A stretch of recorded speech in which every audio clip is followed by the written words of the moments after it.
Visualiza caminar al altar y ver cómo tu máximo sueño se vuelve, en un instante, una auténtica pesadilla.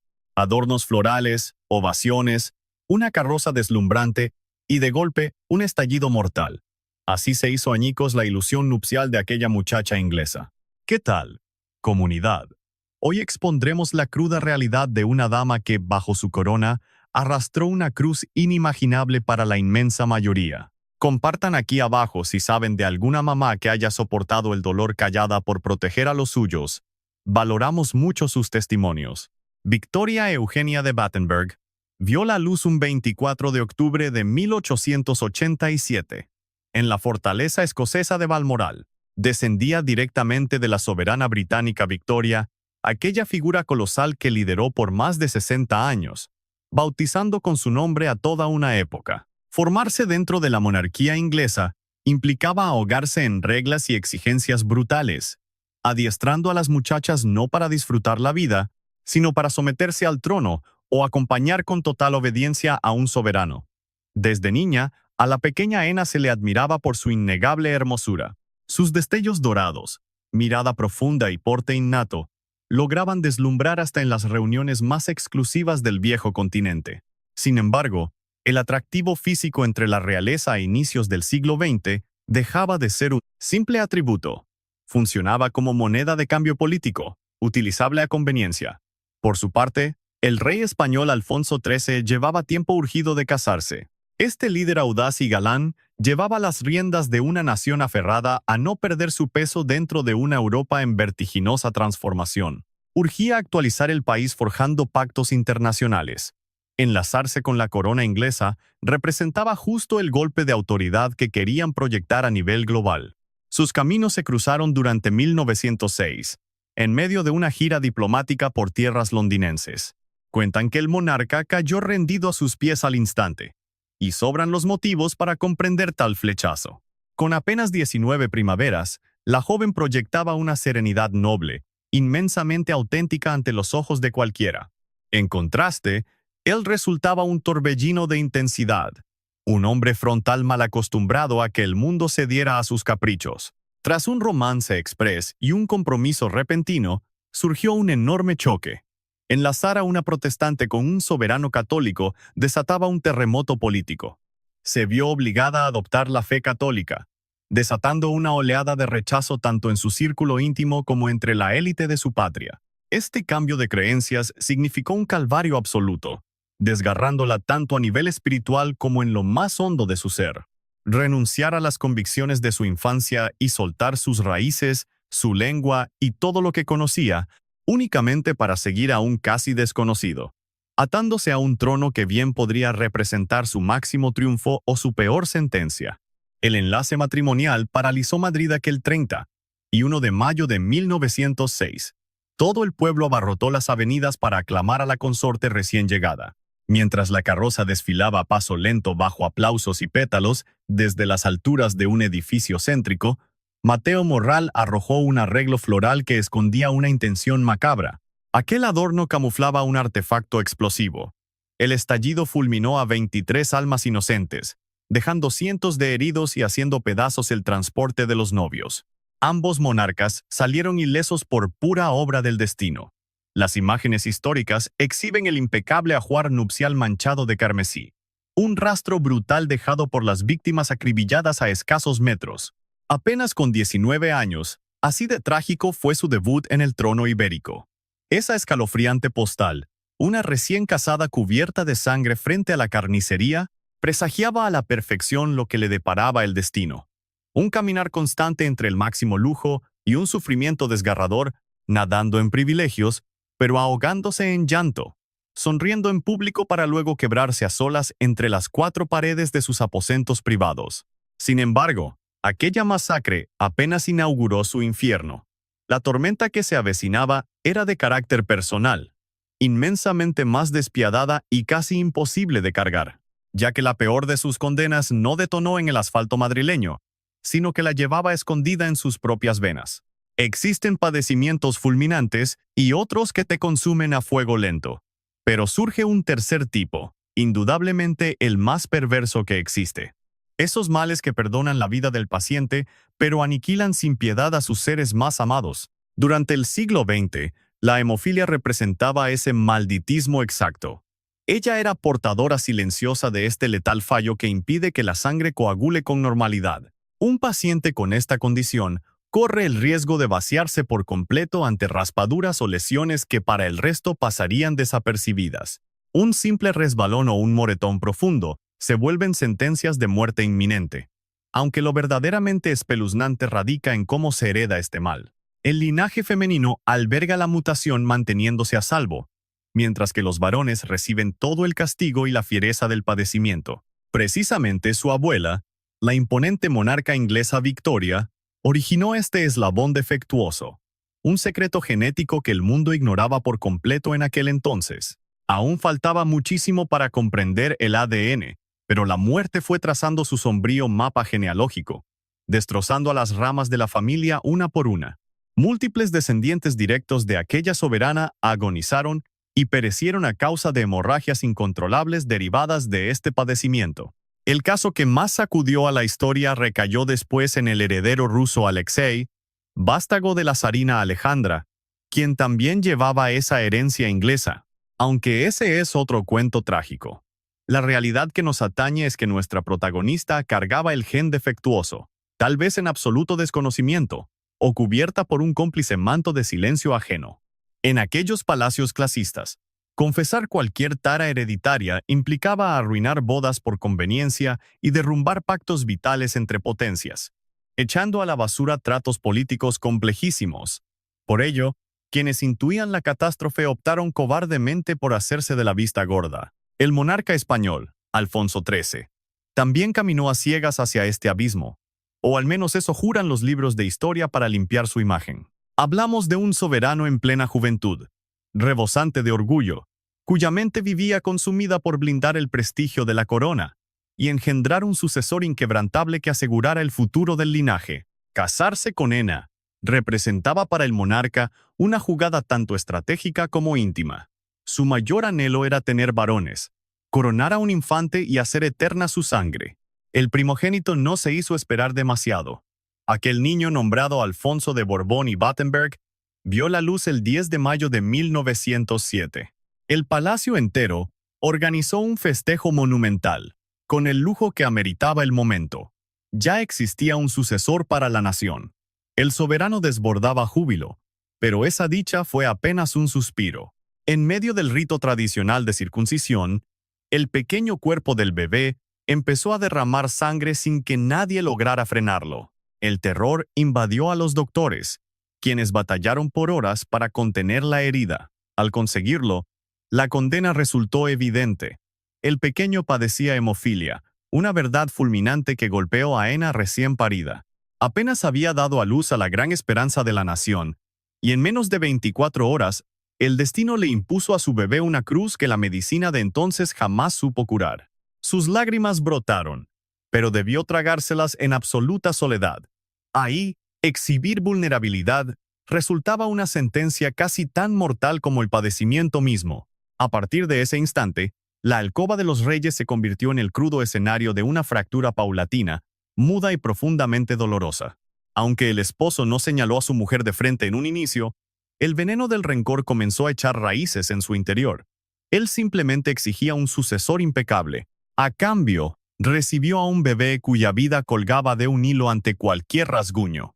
Para un gobernante habituado a moldear la realidad a su antojo, era imperativo encontrar a un culpable, y esa condena cayó directo sobre los hombros de la madre, sin decretos ni reclamos frontales, sino a través de esa crueldad disfrazada que impera en los niveles donde fingir es ley.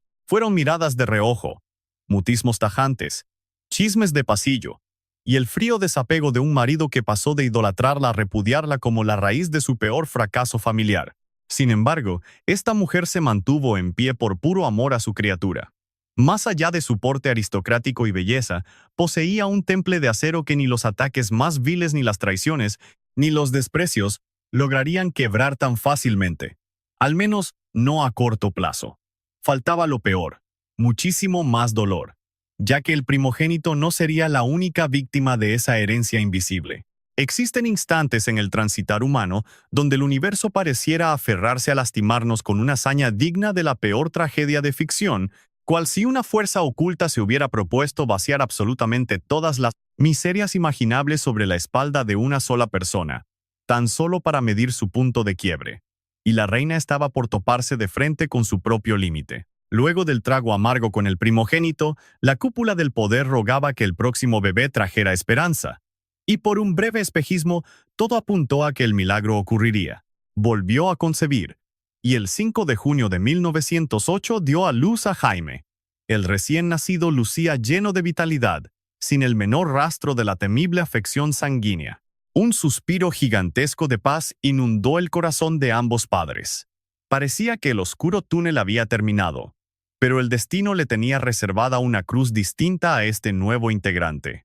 Al cumplir 2 años, una brutal infección auditiva le arrebató el sentido del oído por completo. Las eminencias médicas fracasaron rotundamente. El bisturí no sirvió absolutamente de nada. Aquel chiquillo que aterrizó en esta vida desbordando salud, terminó sumergido en un vacío sonoro absoluto, aislado de su entorno por un muro transparente que ningún doctor logró hacer caer. Su madre se las ingenió para conectar con él, usando un lenguaje que la nobleza jamás comprendió, armándose de paciencia, a base de señas y un apego incondicional que rompía cualquier regla de etiqueta palaciega, pero que su instinto exigía. A la par de este drama, la agenda oficial no perdonaba. Ella daba la cara ante sus deberes con un estoicismo bárbaro. Dominó nuestro idioma a la perfección. Se entregó a la filantropía. Recorrió clínicas y abanderó luchas por los más desprotegidos. Los diarios del país, que al inicio la despellejaban por venir de tierras lejanas y profesar otra fe, terminaron rindiéndose y bajando la guardia ante su entrega. Irradiaba un aura muy particular que imponía profunda admiración. Una entereza callada que hablaba más fuerte que cualquier discurso ostentoso o actitud de grandeza. Sin embargo, en la intimidad, el vínculo con su marido se desmoronaba con la misma crueldad sigilosa de una gota taladrando una roca. El monarca, un hombre privilegiado y propio de su época, exigía que el mundo entero se cuadrara a sus caprichos, y que los tropiezos se borraran de un plumazo. Pero la genética era innegociable. El pequeño Jaime jamás volvería a escuchar, y cada nueva vida que engendraban marcada por la desgracia se transformaba, bajo el juicio de su marido, en una bofetada muda que la culpaba directamente a ella. Así, él prefirió buscar cobijo y calor en camas ajenas. Las infidelidades del mandatario se volvieron el chisme favorito que resonaba por todos los salones de la alta sociedad madrileña. Ena no era ciega. Los sirvientes murmuraban y el país entero estaba enterado, aunque formalmente todos fingían demencia. Era el pan de cada día en las coronas del viejo continente. Una doble moral tan perfectamente orquestada que rayaba en la elegancia. Para 1909 nació Beatriz, y en 1911 llegó Cristina. Ambas nacieron radiantes, aparentemente a salvo del mal hereditario. Significó una bocanada de aire fresco, tan efímera como auténtica. Se desvivió por sus pequeñas con el mismo fuego que sentía por los varones, aunque respirando un poco más aliviada, pues las niñas no traían la espada de Damocles que acechaba a Alfonso, una pesadilla que desgarradoramente volvería a golpear a su sangre. Y es que, en 1913, nació Gonzalo, quien también sangraba sin control. Al momento en que los especialistas dictaron su veredicto, el alma de la mujer se partió. Ella ya conocía el infierno que les aguardaba. Esta no era su primera batalla. Entendía a la perfección el calvario de cuidar a una criatura así. El pavor ante un tropezón, la paranoia extrema, las madrugadas en blanco y el desfile de doctores, sintiendo en carne viva la desesperación de ver a su pequeño anhelando brincar como los demás, sabiendo que una simple travesura equivalía a jugar con la muerte. Un par de hijos con la sangre enferma, otro atrapado en el mutismo absoluto, y un palacio entero lavándose las manos, juzgándola en silencio como la culpable del desastre. Si lo analizamos con los ojos de hoy, resulta aterrador imaginar el aislamiento tan brutal que devoró a esta mujer. Cero redes de contención, ni terapeutas en la nómina real. Jamás existió un solo rincón donde pudiera gritar que ya no podía más o que el miedo la asfixiaba. Ser de piedra dejó de ser una elección para volverse una obligación, y ella cargó con esa armadura por décadas enteras, demostrando un aguante tan descomunal que, mirándolo en retrospectiva, parece sacado de la mismísima mitología. Aquellos escritos íntimos, mismos que la historia ha analizado bajo la lupa con el paso de los años, dejan al descubierto a un ser humano que nada tenía que ver con esa máscara de hierro de sus apariciones oficiales. Plasmaba con un dolor brutal la devoción hacia sus pequeños, el terror cotidiano y ese aislamiento profundo al sentirse juzgada por la corte. Jamás lanzó reproches directos al monarca, o al menos esos documentos no lograron sobrevivir al tiempo. Sin embargo, omitir su nombre resultaba ser la condena más ensordecedora. A la par, el territorio español atravesaba una tempestad incontrolable.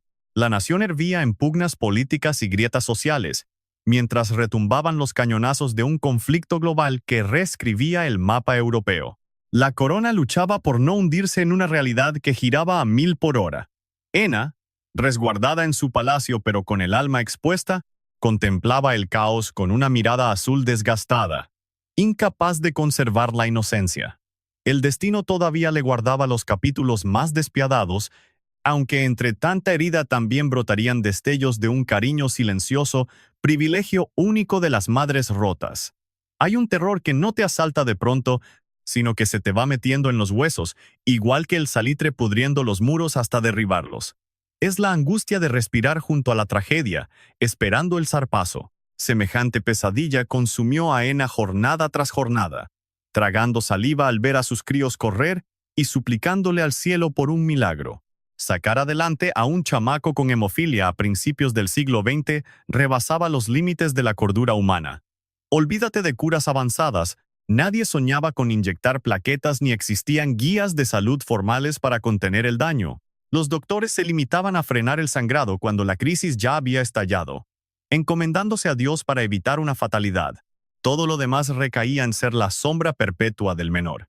Y vaya que la reina convirtió ese cuidado extremo en un escudo de acero. Diseñó el mundo de sus hijos enfermos con un rigor tan obsesivo que hasta los propios galenos de palacio quedaban mudos de asombro. Cada cuarto era una fortaleza blindada contra accidentes. Mandó limar las esquinas de los muebles y filtraba cada juguete con lupa. El personal de servicio acataba reglas inflexibles sobre cómo reaccionar y qué prohibir terminantemente ante el menor contratiempo. Aquello no era locura, sino devoción pura vuelta al reglamento. Tristemente, ninguna estrategia borraba el peligro. Al fin y al cabo, la realeza también es niña.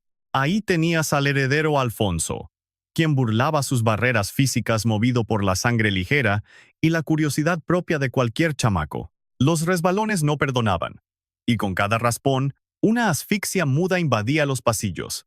El miedo se respiraba espeso, pero nadie abría la boca. Existieron madrugadas que destrozaron la aparente frialdad de la soberana. Desvelos eternos anclada a la cabecera de su muchacho, mirando aterrada cómo los doctores peleaban contra un hilo de sangre imparable, con el alma rota por los lamentos de un cuerpo que se traicionaba a sí mismo. Aquellas veladas despojaban a la mujer de su corona. La misma que en la mañana deslumbraba a diplomáticos en ceremonias pomposas, terminaba convertida en una mamá temblando de pánico al agarrarle la mano. Y para rematar esta tortura, el esposo brilló por su ausencia. Alfonso XI no era un tirano de libro, simplemente le quedaba enorme lidiar con lo que se le iba de las manos. Ese mal congénito le provocaba un coraje sordo que jamás supo transformar en empatía. Lejos de abrazar a su esposa en medio del infierno, pintó su raya. Rechazó ser su roca y prefirió volverse un fantasma en su propio hogar. La élite de palacio notaba el hielo entre la pareja y empezaba a tejer sus leyendas. En un entorno donde grillar y gobernar eran prácticamente lo mismo, el desastre doméstico de los reyes alimentaba el morbo diario. Había quienes señalaban a la reina sin piedad, acusándola de ensuciar el linaje nacional. Lanzaban veneno puro a sus espaldas. Esparcían el rumor de que arrastró consigo una plaga británica. Ella lo sabía perfectamente. Y cuando no le llegaba el chisme, lo respiraba en esos vistazos cortantes y en el mudo sepulcral que caía como guillotina apenas pisaba un salón, sufriendo el desdén de una aristocracia que, si antes le besaba la mano, ahora ni siquiera se molestaba en esconder su asco. Cargar con la etiqueta de forastera ya la había puesto contra las cuerdas. Sumarle el ser la matriz de príncipes desahuciados la orilló al precipicio. A pesar del tormento, la señora no se dobló. Plantó cara a sus deberes luciendo un temple impecable, dejando a todos pasmados ante una resiliencia de acero. Se partió el lomo por criar a sus vástagos fuertes con idéntico amor al que derramaba sobre los más frágiles. Las infancias de Beatriz y Cristina florecieron al abrigo de una figura materna incondicional, cálida a más no poder, quien les inyectó una dignidad a prueba de balas. Hacia 1915, con Europa destrozándose en las trincheras, los españoles decidieron lavarse las manos, quedando atrapados en un fuego cruzado de presiones diplomáticas. Para Ena, con su sangre inglesa hirviendo, ese pacifismo tibio era una verdadera tortura. Sus parientes se jugaban la vida con los aliados, mientras su nueva patria miraba los toros desde la barrera. Un duro recordatorio de ser una eterna extraña. Justo en medio de esa carnicería global, el pequeño Gonzalo encendió las alarmas con los brotes iniciales de su brutal padecimiento. Al ser el Benjamín de la camada, la fragilidad de sus venas atacaba con una hazaña desmedida y aterradora. Ella, curtida a la mala interpretando los focos rojos tras años de velar al primogénito Alfonso, identificó el fantasma del sangrado, maldiciendo esa intuición fúnebre que te regala la tragedia cuando se ensaña. Dos varones, idéntico calvario clínico. Un pánico gemelo y la dura realidad de que esa condena tatuada en su ADN, el putrefacto regalo del que nadie habló en el altar, la perseguiría hasta el último aliento de su vida maternal. Ena ignoraba entonces que el destino le tenía preparados embates mucho más crueles, que la tragedia médica y las ausencias apenas comenzaban a ensañarse con su linaje, y que la debacle definitiva, al estallar, jamás brotaría de la sangre enferma, sino de una fuerza distinta, capaz de hacer pedazos las bases enteras de la corona en España.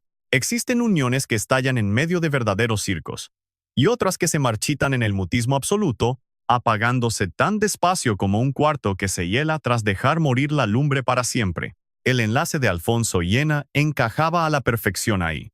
Jamás existieron papeles de divorcio ni sombrerazos frente a la prensa. Sin embargo, rozando los últimos años de la década de 1910, cualquiera con dos dedos de frente notaba que a los monarcas se les había esfumado el amor. Para esas fechas, Alfonso XIII llevaba una doble vida con una soltura que dejaba ver el tremendo cinismo con el que operaba. Sus amoríos clandestinos eran ya un secreto a voces entre las altas esferas y la grilla madrileña.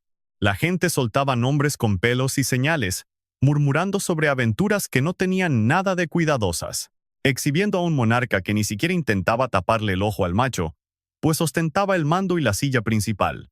Además, en aquella España arrancando el siglo XX, al soberano se le solapaban mañas que habrían sepultado en la ruina a un ciudadano cualquiera.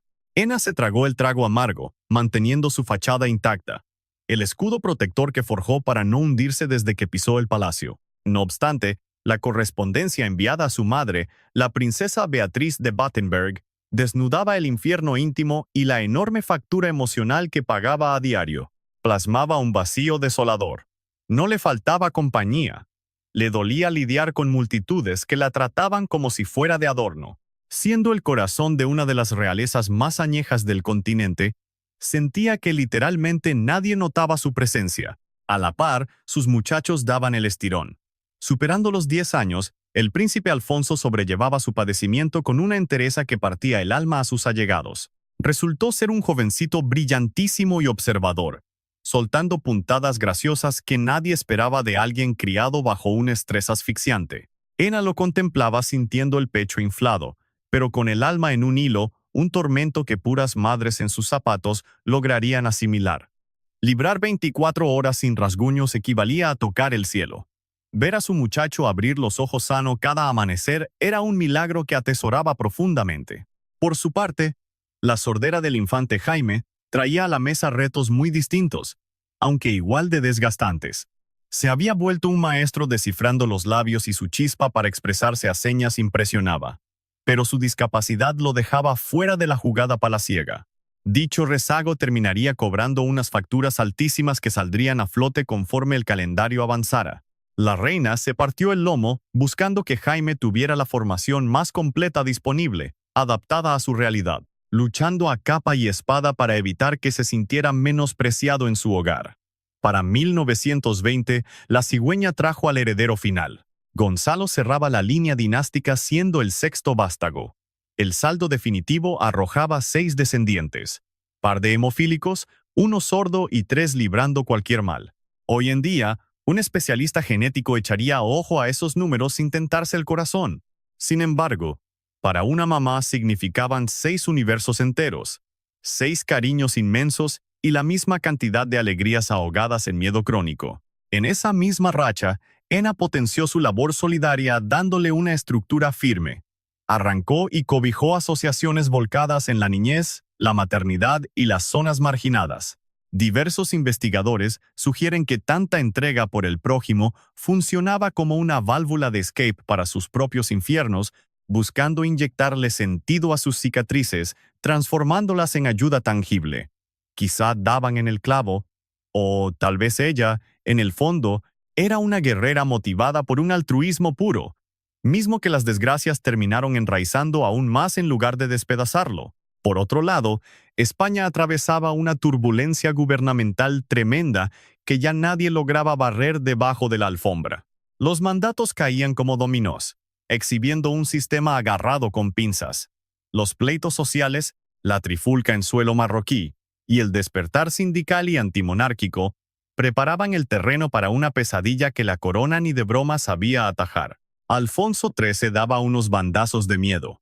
Apapachaba a ciertos caudillos para luego darles la espalda, fluyendo según le conviniera la grilla. Arrancando 1923, el general Miguel Primo de Rivera orquestó un cuartelazo. El rey, pasándose las leyes por el arco del triunfo, optó por solapar al dictador. Semejante desfachatez resultó imperdonable para el pueblo español, metiéndole nitro al conteo regresivo que sepultaría la monarquía. Ena leía el panorama con una visión afilada de la que su esposo carecía. Formada desde la cuna en la Casa Real inglesa, entendía perfecto que las coronas perduran porque saben acoplarse, aflojando el yugo a tiempo y forjando su lugar a base del cariño genuino de su gente. El comportamiento de Alfonso era tristemente lo opuesto, pero a Ena nadie la pelaba en temas de gobierno, dejándola como florero oficial y anulándola en las decisiones pesadas. Desde esa trinchera de espectadora atada de manos, presenció el momento exacto en que su marido se echó la soga al cuello solito. Lo que jamás dimensionó fue lo precipitado del colapso, ni que, a la hora del adiós definitivo, no huiría de su país adoptivo como perdedora, sino con el alma destrozada, perdiendo la silla real y fragmentos de su identidad casi imposibles de sanar. Hay quiebres históricos donde las certezas absolutas de pronto se hacen polvo entre los dedos. Aunque la realeza ibérica había librado balaceras, levantamientos y baches profundos por varios siglos, ningún enemigo externo resultó tan letal como la propia traición interna. Las decisiones viscerales de quienes juraron defender a la corona terminaron cavando su tumba. El régimen de Primo de Rivera agonizó hasta enero de 1930. Sin respaldo y con la salud hecha pedazos, el general claudicó, falleciendo poco después en París. Alfonso XI se topó con la cruda realidad, perdiendo su principal coraza. El pueblo español ya lo tenía en la mira, vinculándolo sin filtros con 7 años de tiranía. Y esa factura política resultó inasumible. El bando republicano cobraba un impulso arrollador jornada tras jornada. Pensadores universitarios y gran parte de la clase media clamaban por la república. Era la única luz al final del túnel ante un reinado inoperante y rebasado. Ena presenciaba este derrumbe con una lucidez que le desgarraba el alma. Aunque no era ninguna experta en el tejemaneje político, tenía callo viendo las entrañas del poder. Sabía perfectamente cómo se ganaba o se tiraba a la basura el respeto de la gente, y qué coronas lograban salvarse del matadero. El panorama de esos últimos meses le gritaba que el reloj estaba en su contra. Los comicios del 12 de abril de 1931 resultaron la estocada final. Las urnas en las principales urbes arrojaron una victoria aplastante y contundente para los líderes de la República. Aunque en el papel solo se elegían alcaldes, el mensaje de fondo retumbó durísimo. A lo largo del asfalto en Madrid, Barcelona, Valencia y muchísimas plazas más, la multitud se volcó a festejar, saboreando un triunfo que iba muchísimo más allá de unas simples presidencias municipales. Alfonso XI captó la pedrada. Durante las horas críticas, Tocó puertas de mandos y funcionarios mendigando un respaldo que ya se había hecho humo. Las tropas se negaron rotundamente a derramar una sola gota de sangre por un trono repudiado. Los antiguos aliados del gabinete cobardemente se lavaron las manos. Llegó esa hora amarga, donde un monarca abre los ojos y descubre quiénes son sus verdaderos incondicionales, y quiénes solo le hacían la barba para exprimir los privilegios mientras duraba el hueso. El 14 de abril de 1931, Alfonso XI huyó de territorio español. Aquella jornada no soltó el poder de manera oficial. Arrancó su destierro redactando una carta donde juraba que daba un paso al costado únicamente para frenar un choque armado entre hermanos, aferrándose a sus privilegios dinásticos, pero justificándose para evitar que el país se masacrara por su culpa. Fue un escrito maquillado con pinzas para intentar salvar el honor. Aunque la cruda realidad lo dejara completamente en evidencia, Ena ni siquiera pisaba la capital cuando su esposo tiró la toalla. Andaba por tierras londinenses, arropada por sus parientes. El balde de agua fría le cayó mediante cables de urgencia. Su realidad de los últimos 25 años se había hecho polvo. Ahora le tocaba alcanzar a su esposo en el destierro. Se veía forzada a darle la espalda a la nación que hizo suya. Esa misma tierra donde sepultó esperanzas, forjó a su descendencia y libró batallas mudas durante una eternidad. Emprendió su huida con una frialdad aparente que dejó de piedra a todos los que se cruzaron en su camino durante aquellas horas amargas. Aquello no era apatía. Se trataba de una coraza inquebrantable, forjada a base de duros golpes y desdichas a lo largo del tiempo. Había salido viva de un ataque el mero día de su boda. Sacó adelante a pequeños con hemofilia, nadando contra la corriente de un entorno venenoso. Se tragó las infidelidades de su marido y el ninguneo constante de la nobleza que jamás la sintió 100% española. Sobrevivir a esto también lo iba a lograr. Sin embargo, ser desterrado te arranca el alma con una brutalidad que no se compara con ningún otro duelo. No se trata nada más de largarse de tu casa. Es quedarte sin la brújula que le da sentido a tu propia identidad. Ena llevó la corona sobre sus hombros por un cuarto de siglo. Lejos de ese suelo, ¿qué le quedaba realmente? Terminó siendo una noble inglesa que tiró por la borda su religión y su patria por un enlace convertido en un cóctel de gloria y puras decepciones. Una madre con críos frágiles aventada a un mundo que le arrebató hasta la satisfacción de la labor cumplida. Para colmo de males, la lejanía jamás logró unirlos como pareja. Alfonso y Ena tocaron tierra firme codo a codo, pero cargaban un abismo interno tan profundo que ni las peores desgracias compartidas pudieron sellarlo. El monarca agarró rumbo para establecerse entre París y Roma. Ella jaló por caminos distintos. Esa fractura que por décadas sangró en silencio terminó marcando también una frontera de carne y hueso, dejando a la vista de todo el mundo que aquel enlace, que arrancó salpicado de sangre y arreglos florales sobre el pavimento madrileño, se había ido a pique sin siquiera requerir la firma de un documento oficial para confirmarlo. Procrearon media docena de herederos. Con el paso del tiempo, ellos serían el único hilo que anclaba a Ena con su pasado, con su despojo y con los embates del destino que todavía le faltaba tragar. Existen destierros pasajeros y otros que te marcan para siempre. El calvario de Ena era de los eternos. Sin embargo, lo que vuelve su vida una verdadera odisea no es la brutalidad de sus pérdidas ni el tiempo fuera, sino la tormenta que continuó devorándola lejos de casa. Parecía que el destino consideraba poca cosa arrancarle la corona, exigiéndole pagar facturas aún más caras. Sus primeros pasos en el destierro brincaron desde Londres, pasando por Lausana, hasta otras trincheras del viejo continente. Ahí, la desbalagada realeza española buscaba armar el rompecabezas de su vida sin el colchón protector del poder. Ella terminó echando raíces principalmente en Inglaterra, pegada a los suyos, refugiándose en aquel ambiente británico del que huyó siendo apenas una jovencita, y al que hoy volvía, transformada en una mujer de 40 y pico de años, cargando cicatrices en el alma que nadie alcanzaría a comprender. Su descendencia tomó sus propios rumbos, dispersándose por toda Europa. Alfonso, el heredero al trono marcado por la hemofilia, ya era todo un muchacho que sobrellevaba su cruz médica con una entereza que ponía la piel chinita a cualquiera que lo tratara. Sin embargo, padecer esa enfermedad en los años 30 era jugar a la ruleta rusa todos los días.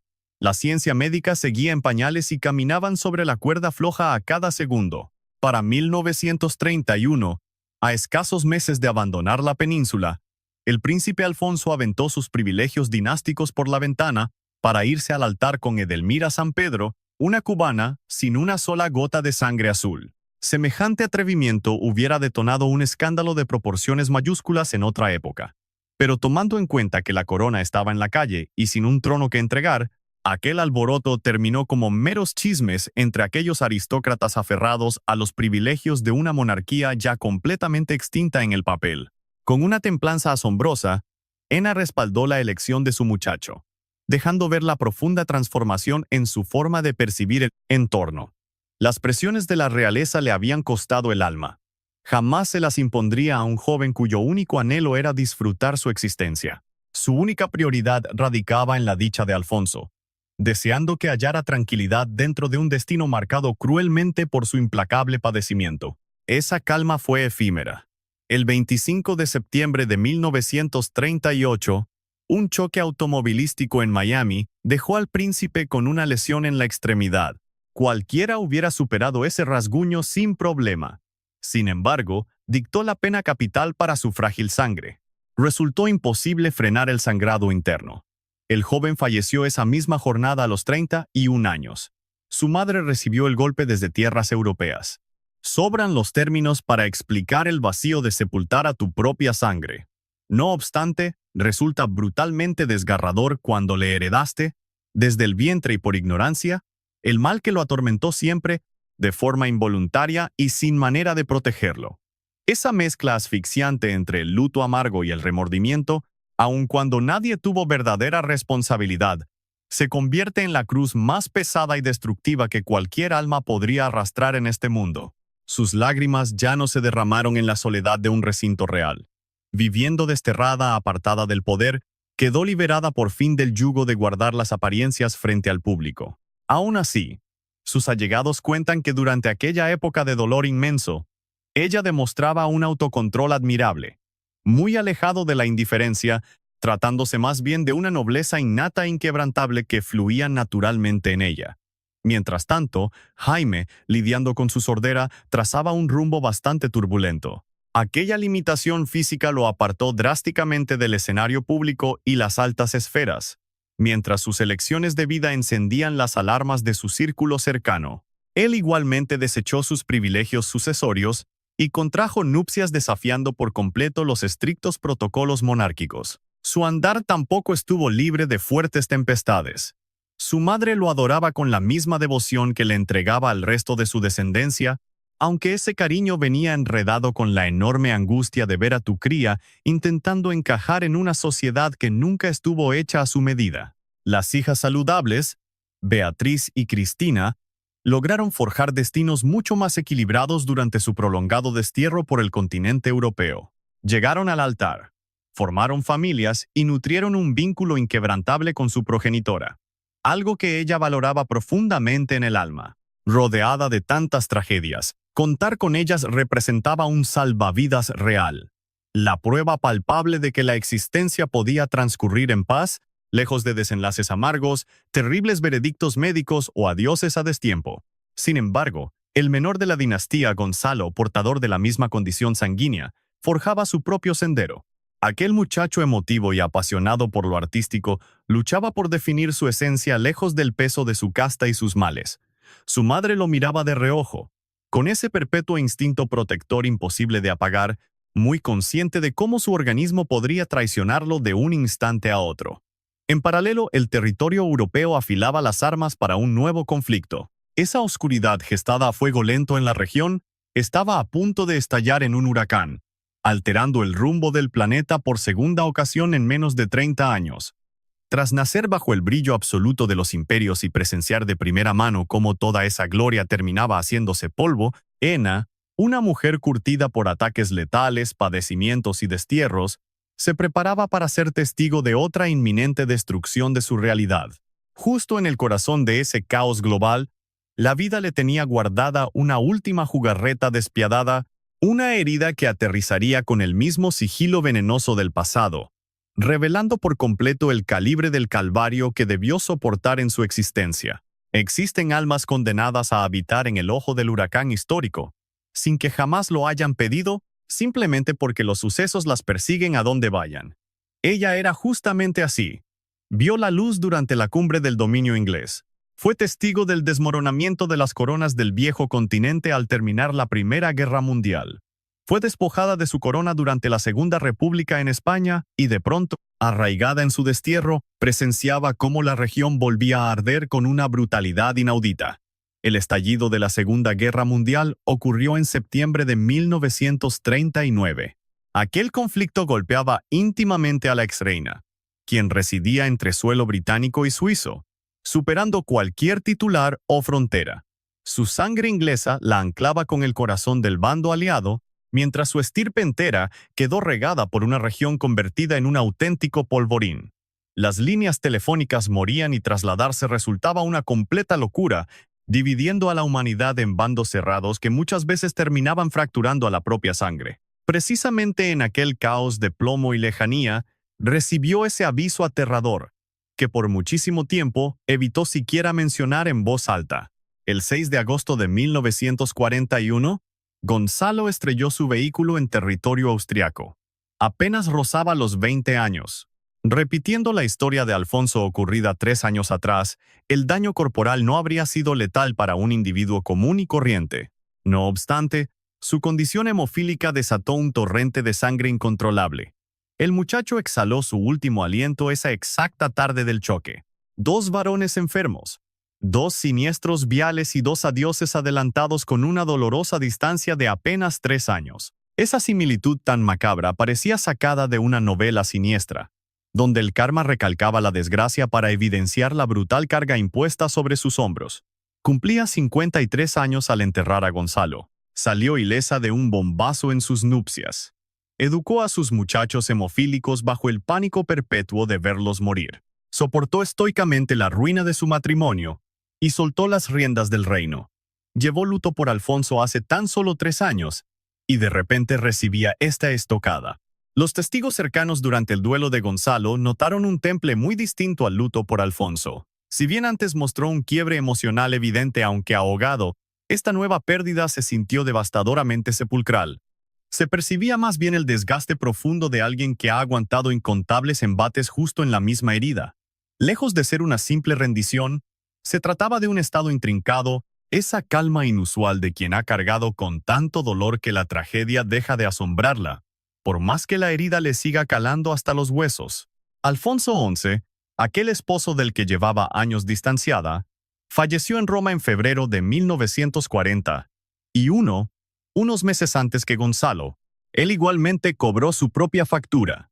El destierro, la deshonra y el aislamiento absoluto de un individuo que alguna vez lo controló todo, despojándose de ello por sus propios errores. En su ocaso, buscó acercarse nuevamente a Ena, confesando a través de correspondencia íntima el inmenso coraje de la compañera que sostuvo su mano en las épocas más oscuras. Sin embargo, ese intento de paz aterrizó a destiempo y a medias, incapaz de resarcir las fracturas que los años y la falta de cariño terminaron por pulverizar.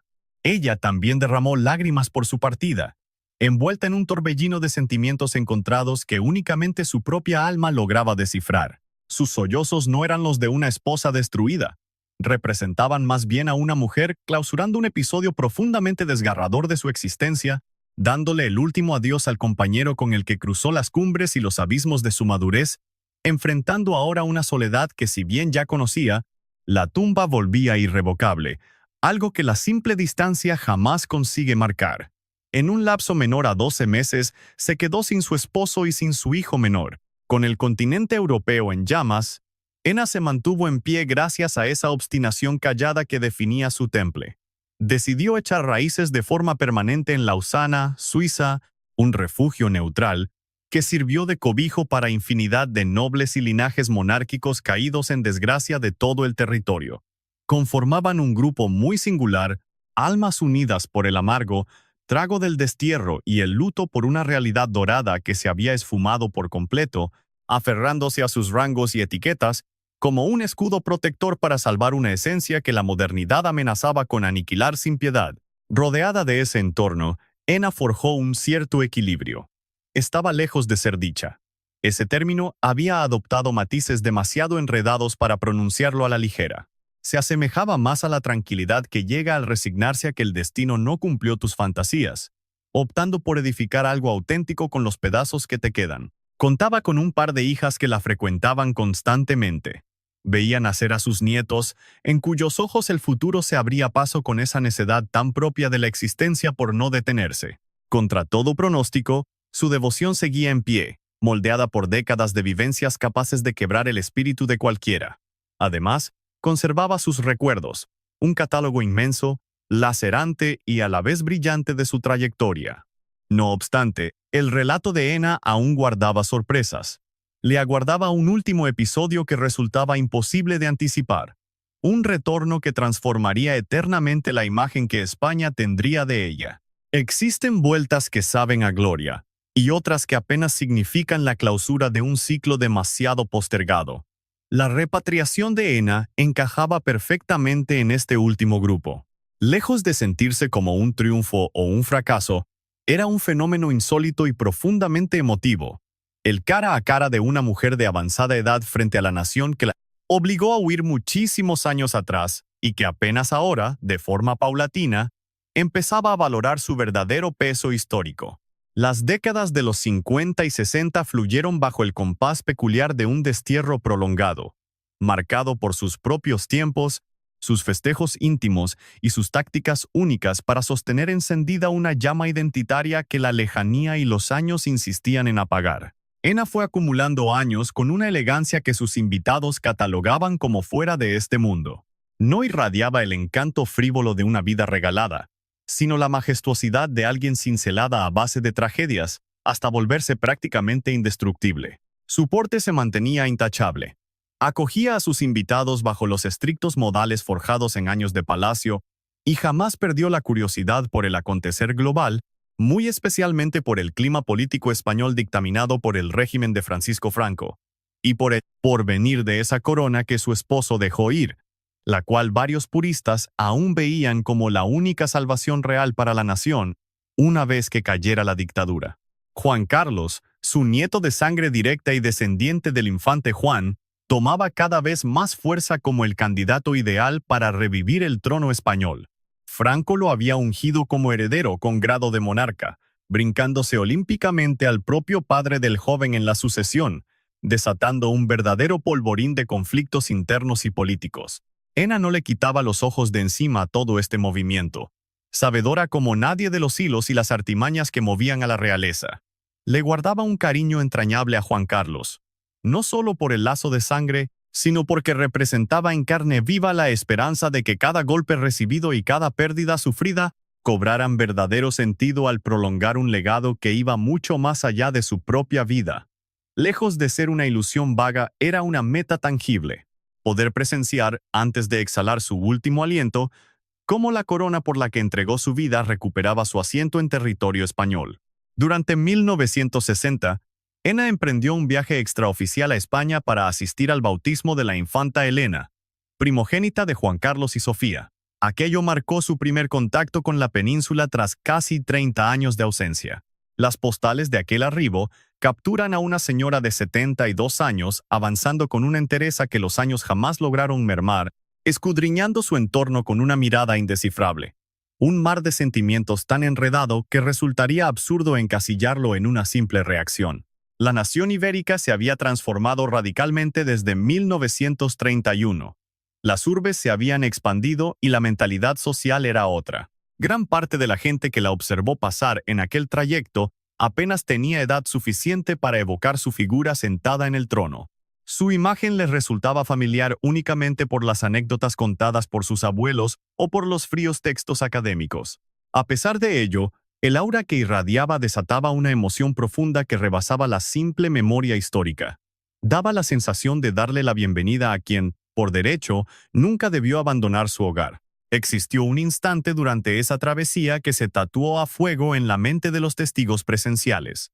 Ena recorrió las instalaciones del Palacio Real de Madrid, aquella imponente fortaleza que fue su morada a lo largo de 25 años, el mismo recinto donde vio crecer a su descendencia y donde se tragó las lágrimas de sus tragedias más devastadoras en absoluta privacidad. Caminó por aquellos pasillos escoltada apenas por un puñado de allegados. Guardó silencio.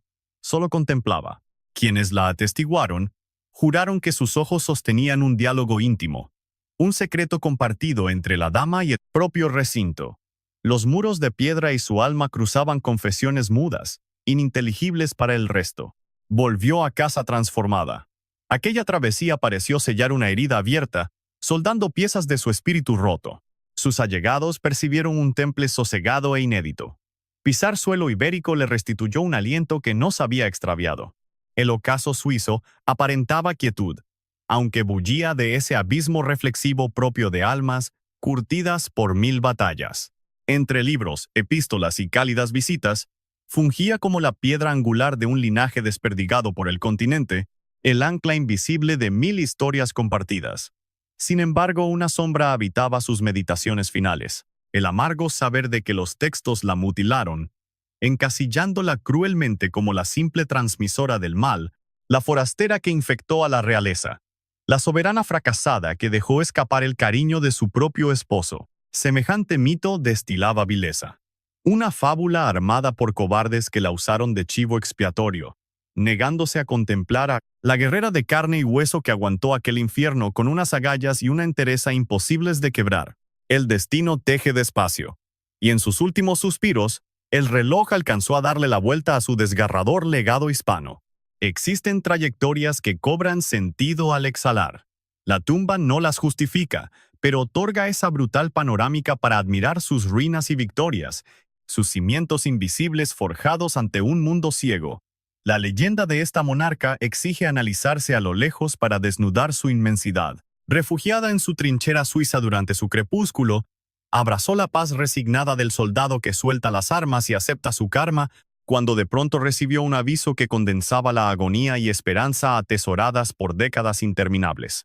Para 1969, un decreto nombró a su nieto heredero al trono.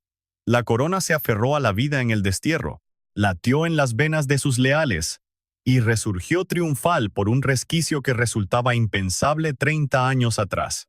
El clímax le fue negado. Falleció aquel 15 de abril de 1969, apenas rebasando los 81 años. Resistió lo necesario para comprobar que el imperio por el que inmoló su propia vida volvería a respirar.